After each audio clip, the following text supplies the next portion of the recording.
قسم دی په شپه کله چې هغه خورش او په ورځ کله چې هغه روښانه شي او په هغه ذات چې هغه نارینه او ښځه پیدا کړی دي په حقیقت کې ستاسو کوششونه په بیلابیلو ډولونو سره دي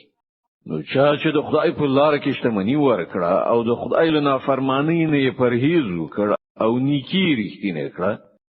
نو د هغه لار به د هوسا ځای یعنی جنت ته تیار کړو او چې بخیلی وکړه او له خپل خدای نه بي پروايي وکړه او نیکی دروغ وګڼله هغه ته به موږ د سختیا سره یعنی دوزخ ته لار آسانه کړو او خنو د هغه مال به هغه ته څه په درو خوري په هغه وخت کې چې هغه په ګور کې واچول تباشي بشکه د دلار خودل پر مونږ دي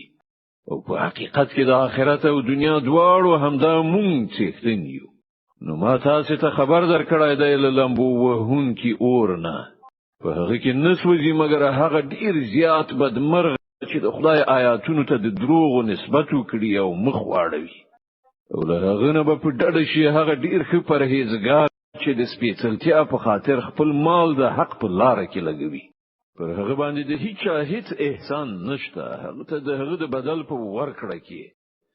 هغه خو یوازې د خپل لوړ پروردګار د خوښۍ لټونې د پاره دا کار کوي او عمره به هغه ترې نه خوشاله شي ولسوف يرضى